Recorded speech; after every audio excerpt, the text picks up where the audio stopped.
welcome back. This is Chef Kerry from Carry Out Foods.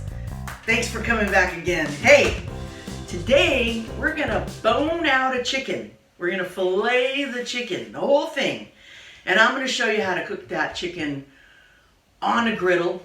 Slow cook it, get the skin nice and crispy. Have this succulent, tender meat. It's gonna be fantastic.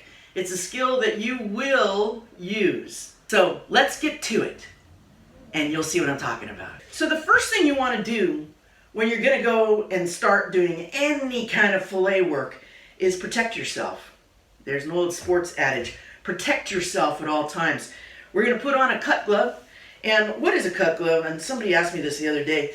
Basically, it has some steel mesh webbed into the webbing of this nylon glove. So I can take a knife now. I wouldn't do this because I don't want to, hurt myself by accident.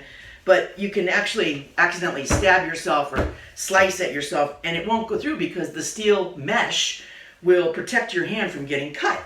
So when I'm doing this type of fillet work with a boning knife, I always use a cut glove. It's just the safe thing to do.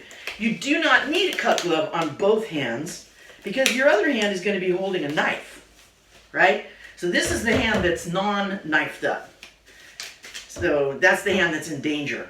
And even with the cut glove on, you can still stab yourself because the mesh doesn't protect you from the tip of the knife. It only protects you from a slice. So you still have to be careful. So what we're going to need to do this work is a boning knife. That's a boning knife. And we're going to need some heavy-duty kitchen shears. These are poultry shears, right? So there's the poultry shears. There's the boning knife. They're both very sharp, and we're ready. Let's get going on this. All right. So we have chicken, and I have 2 chickens here that I cleaned up and prepped, and they're ready to go. They're looking really nice. We're just going to take the smallest one because this recipe does not call for big birds. You want to have like little ones. We call them in the restaurant kitchen. We call them pollitos, little pollos, little chickens. So this guy was about 4 pounds, and they're easier to work with, and they're a better portion when you're going to do something like what we're going to do. So we have the full chicken. You can see it has its wingtips. The first thing we're going to do is remove the wingtips. So you use your kitchen shears to get the wingtips off, right? Now, I have 2 containers here. One container is going to be where I put the finished chicken, and the other container is where I'm going to put the bones that I'm going to use for chicken stock or chicken soup later on, because I'm going to save all the bones. So now, I turn the chicken over so the breast is down, and the backbone is up. And you can see, it has the little butt. We're going to follow the butt, the chicken butt. Some people call that the emperor's nose. And we're going to just cut right up through the rib cages, all the way through and up to the neck, all right? So I've done that, but I don't want this backbone in this because I'm filleting it, right? I'm taking all the bones off. So I'm going to cut the whole backbone off. This is what we're doing. We're cutting through the rib cage here of the chicken. And all my vegetarian friends are freaking out right now. So what I end up with is the whole spine. The whole thing is right there. I'm going to put that in. That's perfect for my chicken stock. So here I have my chicken, and it is splayed out. You can see I've taken out the backbone. And now I'm going to put my kitchen shears aside, and I'm going to use my knife to follow the rib cage. First, I'm going to follow these bones right here. This is what we call that is the chicken, the oyster of the chicken. And we're going to follow the bones on the back side. So usually when you fillet chicken, you fillet from the top side. We're not going top side. We're going from the back side. We're going to follow the bones. Hoping you can see what I'm doing. I'm going to go right through here.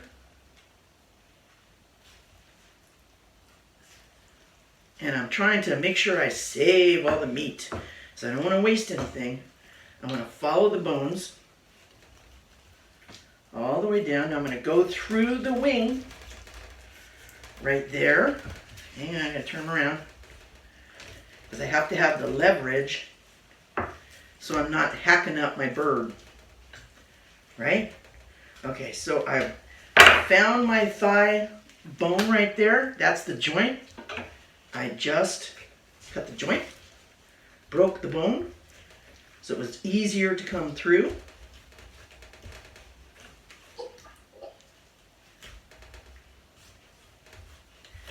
Okay, now you can see I'm all the way down and I have the breast, the thigh, and the leg. You can see it has no bones, right? And I'm going to do the same thing now on the other side. Okay, now with butchering, you want to make sure that whatever you're cutting is comfortable for you.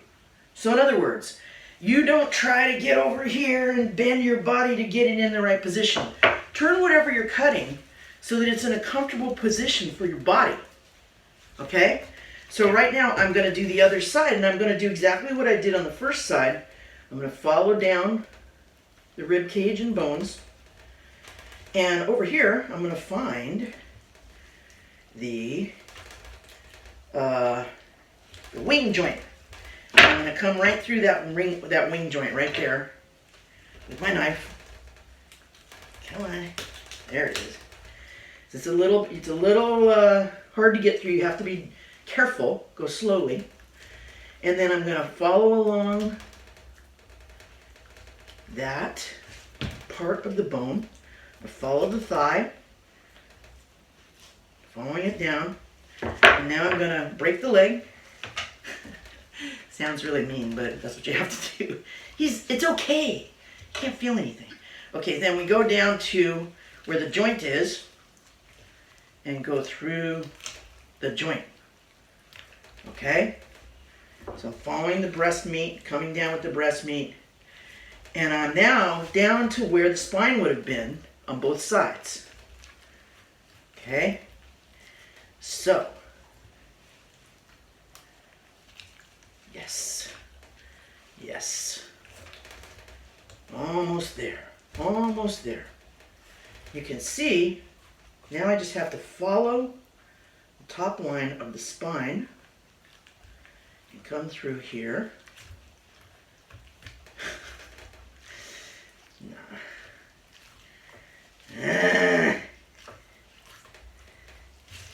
Flip the whole guy around.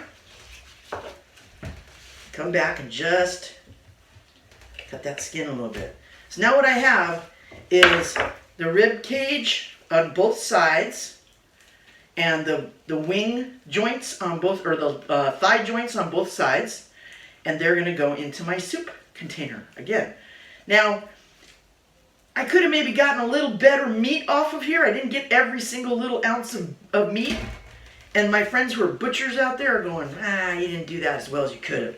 And I know. I'm upset with myself. But we're going to keep on going. We're going to get there. We still have to remove our leg bones. So that's next. This is a whole chicken right here. It has the 2 legs, has the 2 wing bones, and it has the breasts, it has the thighs, and the legs. And now I want to get in there and remove the bones that are in the leg. Okay? Everywhere you have bones, it takes longer to cook. So you have to get all the bones that are in the leg out. All right, so now I need my big knife. Arr. And I'm going to, first off, just take the edge of the bone off. A little noisy. So do that again. Just where the joint is right there, I'm going to take that off. All right? Use your big knife for that. Okay, so now I come straight down and I follow the bone. Just follow it perfectly along. And here comes the bone. It'll show itself. It'll show itself. And you use the knife and follow the bone. And you come down and you just kind of tap. Just tap a little bit around the edges. Tap, tap. And I don't want the cartilage in there, so I want to make sure I don't get that cartilage. And you just follow the meat, follow the bone, and come through, and here we are. Now, that's the leg bone. That's the leg bone right there. Okay? I have a little bit of cartilage. I got it all out. So there's none. I want to make sure there's nothing hard in there for someone to bite down on. So that's all gone. That's all just, now we have the leg, the thigh, and the, in this one spot. And we still have to remove the bone on the other side. So let's do that right now. You slide down the bone. Come straight down from the bone. You just scrape a little bit. Let the knife do the work. Don't press. If you have a sharp knife, it'll go through all on its own. You grab the whole joint, and then you just get on the other side of the bone and slice up. Free the bone. Then grab the edge of the bone. Come around, come around. Come around, come around. Gently, gently, gently. Let the knife do the work. And it pops right out. Okay? So now we have both sides free. Leg and thigh. You can see the skin is still completely intact. And we have our wings and our breasts over here. We have our thigh and our leg right here. Skin is still intact. Right? And I think what I'm going to do too is remove the top side of the wing joint. Okay? That is going to slow down my cooking. So I'm only going to leave that first joint of the wing there. The humerus. Okay? Do the same thing on the other side. So it's easy to slice through this part because it's just the joint. Okay? Did the same thing. So on both of these, I have one wing joint. And all the other bones are completely removed. Let me turn over the other side so you can see it. Okay. So you can see that this would be the breasts right here. These are the first wing joints, the drumstick wing joints. And then the thigh and the leg are on this side over here. So it's all the skin is still intact. All the meat is still right here. You can see the whole thing.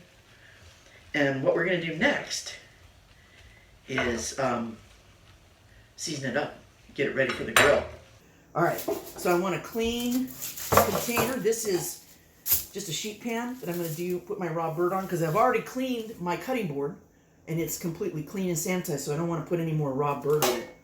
So I'm going to lift up my fully filleted chickens. There they are. Here's the first one. Breast, thigh, leg, wings, right? Okay.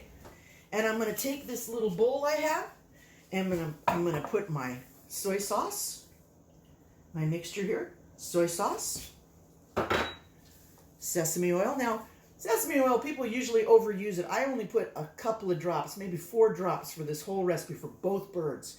You got to be really careful you don't overdo sesame oil.